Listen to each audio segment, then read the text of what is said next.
Radios que piensan.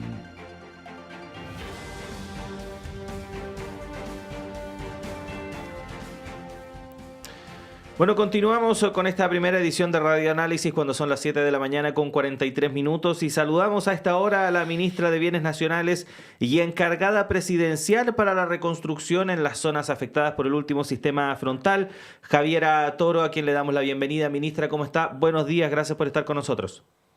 Muchas gracias, buenos días. Aquí he estado en esta tarea que me encomendó el presidente hace 2 semanas. Sí, y estamos muy pendientes también de respecto de las diversas iniciativas que se están emprendiendo y en particular hoy hay una muy importante, una reunión que va a sostener usted junto a otras autoridades con representantes de gremios empresariales para presentar el Fondo de Reconstrucción, que es un mecanismo que incentiva la donación de privados con algunos beneficios tributarios para que vayan en apoyo de las zonas afectadas por este sistema frontal. Ministra, le quería preguntar en primer lugar en qué consiste este Fondo de Reconstrucción y también cuáles son las expectativas que tiene de la cita de hoy. Bueno, este Fondo de Reconstrucción es un fondo que administra el Ministerio de Hacienda y que incentiva la donación de privados para justamente procesos de reconstrucción. El fondo funciona al alero del Ministerio de Hacienda con un comité asesor compuesto por ministros que evalúa qué proyectos se pueden postular a ser financiados y por lo tanto se invita a los privados a financiar proyectos que son proyectos públicos o de alto interés público relevantes en el contexto de la reconstrucción. Y ello tiene algunos beneficios tributarios y por lo tanto nosotros estamos haciendo este llamado. Este llamado se ha hecho antes, pero en este momento queremos hacer un llamado más importante a una colaboración más significativa, porque sabemos que el Estado es el primero que tiene que llegar y tiene que responder a las personas, y así lo hemos estado haciendo desde el primer día, pero también somos un país que se ha sobrepuesto de muchas catástrofes y lo hemos hecho siempre con la colaboración también de la sociedad civil y el mundo privado. Así que hoy día tenemos esta actividad para poder dar a conocer este fondo a los distintos gremios empresariales e invitar a colaborar en este proceso. Ministra, buenos días. Este fondo es el mismo Fondo Nacional de Reconstrucción que se creó el año 2010 con motivo del terremoto. Le pregunto porque existe el Fondo Nacional de Reconstrucción, hay una ley que los crea, y uno se pregunta si es que estos asociaciones empresariales, estos gremios, lo conocen y lo han ocupado efectivamente en otras catástrofes. Estoy pensando en los incendios, por ejemplo. ¿Cuál ha sido el aporte de esos privados y cómo se ha expresado como para que supongamos que en esta oportunidad se van a pronunciar? Digo, se van a pronunciar con aporte. Efectivamente, este fondo se creó a partir de la catástrofe como consecuencia de la catástrofe del terremoto del 2010 y se ha ido implementando en distintos momentos. Ahora, la experiencia más reciente que tenemos y que a mí he ido conociendo del Fondo de Reconstrucción es que al menos este año han habido aportes que son importantes, que han podido financiar algunas obras importantes, pero que no se ha desarrollado en todo su potencial. Y por eso también queremos dar a conocer el fondo y que todas las personas y todos los privados que tienen voluntad de colaborar conozcan que existe esta vía de canalización de las donaciones y los aportes privados a la reconstrucción, que también es una muy buena vía justamente de canalizar los aportes y hacerlo con un mecanismo que permite aportar, pero que también levanta, identifica cuáles son las prioridades. Son las instituciones públicas las que levantan cuáles son las obras que podrían ser financiables con este fondo de reconstrucción y por lo tanto ahí la idea es que se produzca una coordinación entre el Estado y la voluntad de colaboración de los privados. Sí, a propósito de eso que menciona, ministra, ¿cuáles serían los proyectos que actualmente requerirían o serían prioritarios a la hora de recibir los recursos o las ayudas que se puedan recolectar a través de este fondo?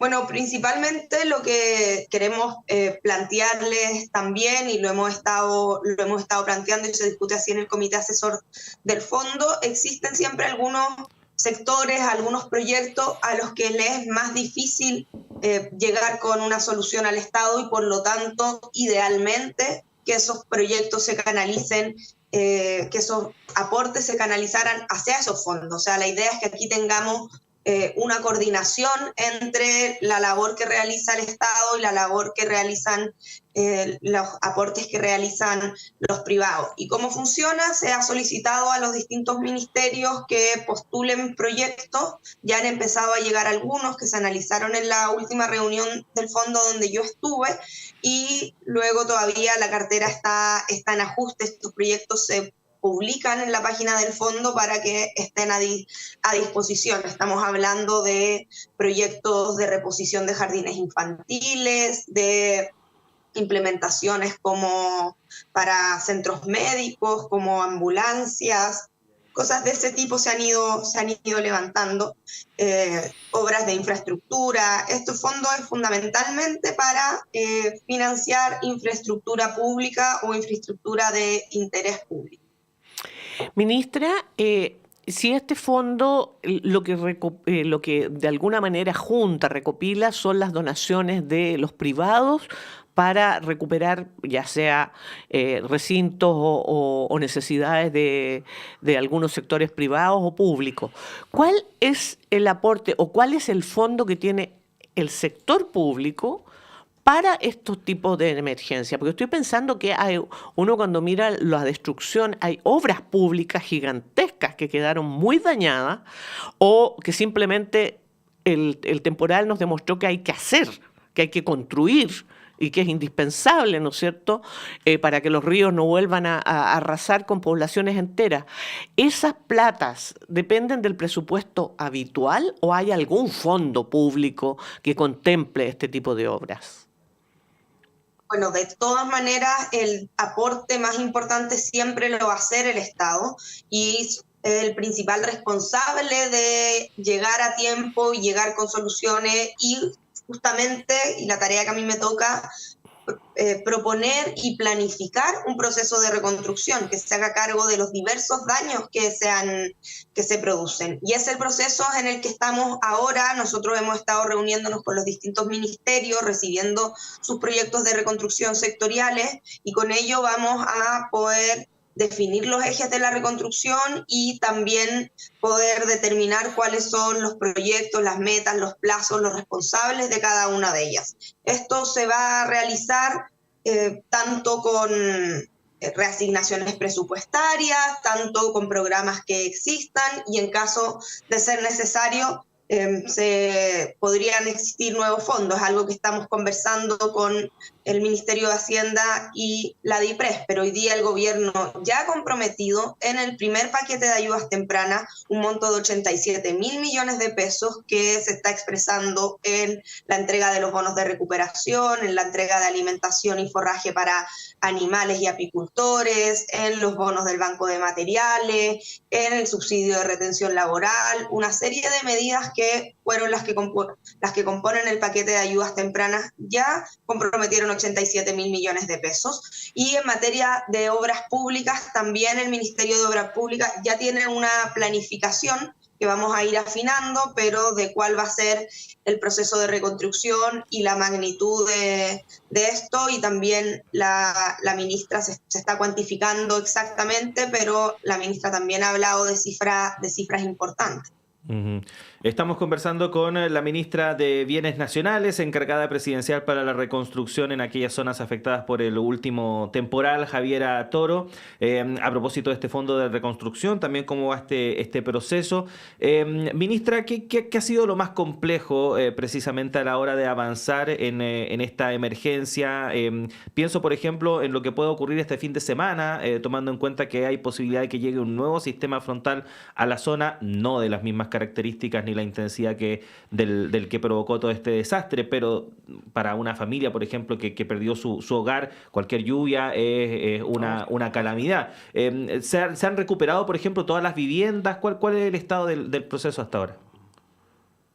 Bueno, el proceso de la emergencia, que tiene tres etapas, la emergencia propiamente tal y la etapa donde estamos ahora de recuperación y ayudas tempranas, es el estado en el que estamos. Y aquí en esta primera etapa se van avanzando en soluciones que son de emergencia. Los principales daños que produjo este sistema frontal tienen que ver fundamentalmente con los cauces de los ríos, con la conectividad y con no solo la inundación, sino el riego agrícola, la destrucción de los canales de regadío. Por lo tanto, en estas primeras semanas, un énfasis importante tiene que ver con la recuperación no definitiva, pero sí la habilitación de estos sectores, y se ha estado avanzando en ello, así como en la recuperación de la habitabilidad, que es a través de las viviendas de emergencia o en casos de daños leves a través de la tarjeta del Banco de Materiales, que tiene un monto de hasta 50 UF.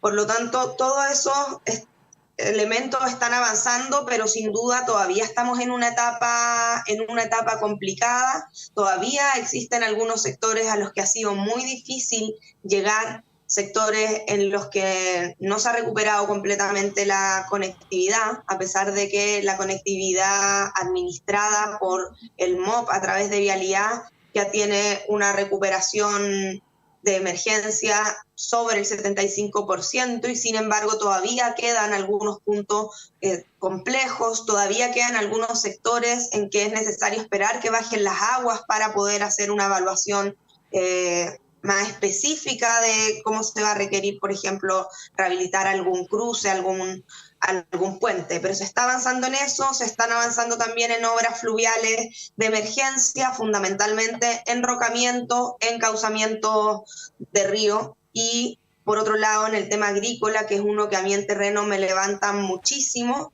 el MOP, la DOH con el Ministerio de Agricultura, la Comisión Nacional de Riego, están trabajando también en obras de emergencia para poder asegurar que a la temporada de riego, o sea, ya estamos a un mes y medio, puedan llegar los canales de regadío en funcionamiento.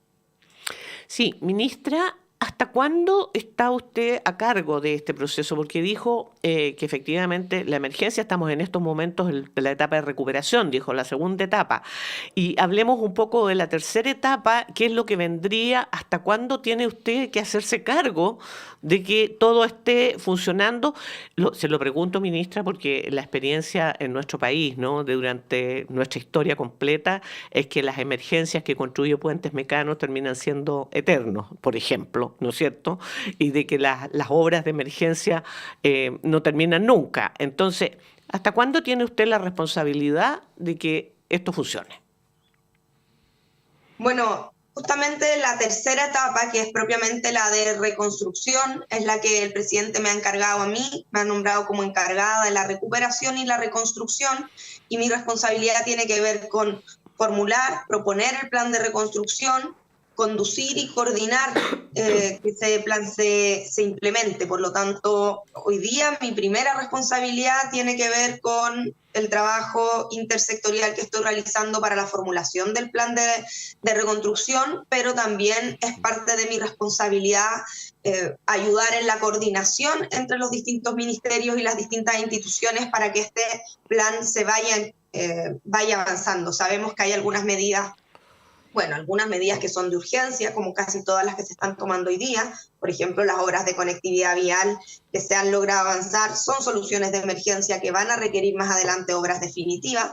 Sabemos que hay algunas obras que son de mediano plazo, que podrían resolverse dentro de este año, y sin duda hay obras que son de mayor envergadura y que pueden tomar hasta un par de años e incluso un poco más. Por lo tanto, el objetivo de nuestro gobierno, el presidente lo ha planteado así, es que no terminen las soluciones transitorias quedándose como soluciones definitivas. Y por lo tanto, eso yo también lo considero como parte del compromiso que he adquirido cuando el presidente me hizo este encargo. Por último, ministra, por estos días en algunos reportajes de televisión, en particular Canal 13, conocimos la situación que enfrenta la localidad de Chupayar en la región del Maule, que es un pueblo que quedó totalmente aislado porque su única vía de acceso hacia otras zonas urbanas, que era un puente, se cortó y actualmente incluso la gente para poder cruzar tiene que hacerlo arriesgando su propia integridad a través de una caja plástica con una piola que en el fondo sirve ahí como una tirolesa para que puedan cruzar hasta el otro lado del río. Se ha hablado que el proceso de recuperación de ese puente puede incluso tardar hasta un año. ¿Qué solución se le puede dar a esas personas, ministra, tomando en cuenta que no pueden estar un año aislados cruzando, claro, cruzando por el río a través de una en una tirolesa? cajita? Bueno, efectivamente, como les señalaba, la conectividad es una de las principales temas y problemáticas de este sistema frontal. En Linares, por ejemplo, se vieron afectadas 66 rutas y caminos y ya están recuperados, rehabilitados, el 43 de ellos. Y se han comprometido un presupuesto de 50.000 millones para la región del Maule y casi la mitad de eso va a ser para la provincia de Linares. Por lo tanto, se está trabajando en recuperar esa conectividad, además de que la delegación presidencial junto a las distintas autoridades han estado atendiendo, yendo al lugar, conversando, estableciendo mesas de trabajo para poder atender esas necesidades y que las localidades no estén aisladas. Ahora, en particular respecto de Chupayar, es una situación compleja en términos de recuperación de la conectividad y por eso se están definiendo estrategias conjuntas entre la delegación, la Escuela de Artillería y el municipio de Linares que permitan una alternativa de traslado vehicular por los tramos que están habilitados especialmente para la recuperación del año académico. Y si bien la recuperación de un puente definitivo es un trabajo de mayor envergadura, ya se está trabajando en la construcción de un terraplén que va a poder darle continuidad al camino alternativo y eso tendría un plazo de alrededor de 3 semanas. Por lo tanto, se está trabajando tal como en toda la emergencia en distintas etapas. Y en este momento se está en la etapa de rehabilitación de la conectividad. La solución transitoria va a ser un terraplén que va a permitir unir estas rutas y así poder recuperar la conectividad, a pesar de que seguramente luego serán necesarias obras de mayor envergadura. Ministra Javiera Toro, ministra de Bienes Nacionales, nos quedamos en alguna otra oportunidad hablaremos de los terrenos fiscales, de las tomas, de los desalojos, nos quedamos con algunos temas pendientes, pero se nos pasaron los minutos volando. Ministra, le agradecemos muchísimo, así que para una próxima oportunidad ya hablaremos de otras cosas más propias de su cartera específicamente. Así que muchísimas gracias por estar con nosotros. Muchas gracias a ustedes, que tengan buen día. Buenos días, ministra. Buenos días. Ahí está entonces la ministra de Bienes Nacionales que, como decía Juanita, tiene también otras tareas actualmente tareas que y son, bastante importantes y urgentes. Compleja porque el tema de las tomas de terrenos fiscales y por otro lado la falta de terrenos fiscales para construir vivienda es un tema que es casi como un círculo vicioso. Sí. ¿Ah? Sí, así que ojalá podamos tener la posibilidad de conversar también más adelante de nuevo con la ministra, pero sabemos que va a ser así porque por lo menos ha mostrado buena disposición. Siempre tiene buena disposición con nosotros. No creo que haya problema. Descendiente de periodistas la ministra. Aparte tiene un equipo de comunicaciones con gente muy capaz, así que aprovechamos a mandarle un saludo también. 8:02, hacemos una pausa en esta primera edición de Radio Análisis en esta mañana de día martes 18 de julio. Regresamos en breve con más noticias.